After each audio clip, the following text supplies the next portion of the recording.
puncture પડ્યો આગળમાં હતો તે સમજાવવા ગોત સમજાવ્યો હવા નીકળે ગઈ પંચર નહોતું વાલ સીટ ગઈ હતી વાલ સીટ બનાવી કદાચ ટ્યુબ નાખવા ટ્યુબ નવો છે ટ્યુબમાં કઈ પંચર ને કંપનીની એની છે વાલ સીટ બદલાવી અને એવું કરી દઈએ ફીટ આગળ પાછું થઈ કમ્પ્લીટ કુટીમ હલમો લાગ્યો હે આગળ રેગો આગળ રેગો નકર બાંધવું પડે બુલેટમાં તો પાછળ બાંધવું કે સાઈડમાં ટંગાડવું પડે ત્યાં રેગો રાખી દે પંચર આમાં ઓછા પડે ટ્રેક્ટરમાં તો લીધું તે પંચર જ નહીં પડે એકઈ પંચર જ નથી પડે આ કંપનીમાંથી ટ્યુબ ટાયર છે ને પંચર એકઈ નથી કોઈ પંચર જ નથી પડી આ વાલ સીટ ગઈ કઈ રીતે ગયો હોય એ ખબર નહીં હવે તો નમસ્તે રામ રામ અને માંડવી આપી દીધી જો જોખવાઈ કાલે હાટું કર્યું હતું અને આજ તો જોખવાઈ આવે ગા ટોલ ચાલુ કરી દીધો હોય હમણાં જ આવી ગાડીથી ઘણો ટાઈમ રાખી પણ ભાવનો મંદો હતો એટલે એ નહોતી આપી હજી સુધી પહેલાં શરૂઆતનો ભાવ હતો પણ પાછો ભાવ ઘટ્યો હતો એટલે રેગી હતી પણ આપી દીધી હતા એટલે હમણાં ચા પાણી પીવાનો કાંટો ચાલુ કર્યો હવે આમ જોખાઈ જાય તો પછી છેલ્લે ખબર પડે કેટલી થઈ ઉતારા તો સારા છે એટલે ઉતરીએ તો સારી જ પણ જોખાઈ એટલે પછી હમણાં ખબર પડી જાય કેટલી થઈ અને માલદારભાઈને માંડવી આપી અમે 4-5 વર્ષથી જ બધો અમારે માલ લઈ જાય ધાણા ને માંડવીને 5 વર્ષથી લઈ જાય અને ગોઢાણાના હે ને કોઈની વેચવો માલ હોય તો ફોન નંબર આપીએ તો કોન્ટેક કરજો માલદારભાઈના અને દીકરાના આલાના બેયના નંબર આમાં આપી હતી ધાણા જીરું ઘઉં કોઈ પણ વસ્તુ હોય મગ તલ ગમે વેચવાનું હોય પછી થોડું હોય કે જાજું હોય થોડો માલ હોય તો એ લઈ જાય નાની ગાડી લઈને આવે મોટો હોય વધારે માલ હોય મોટી ગાડી એટલે કે એ પ્રોબ્લેમ ન થાય કે થોડી હે મોટી ગાડીને મેળ નથી ન લેવા આવે ગમે કંઈ વેચવાનું હોય તો સ્ક્રીન ઉપર નંબર છે એમાં કોન્ટેક કરજો વેચવાનો માલ ગમે એ હોય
100 ગુણે આમાં ભરી 30 કિલાની ભરતી છે ને હજી બાકી છે એવી કાલ બાકી રહી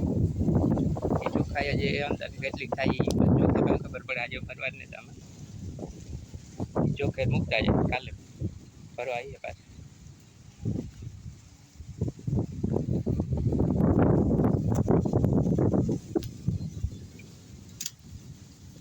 ચોખાઈ ગઈ માંડવી કમ્પ્લીટ ગાડી પેક થઈ ગઈ 100 ગુણે ભરાઈ ગઈ આમાં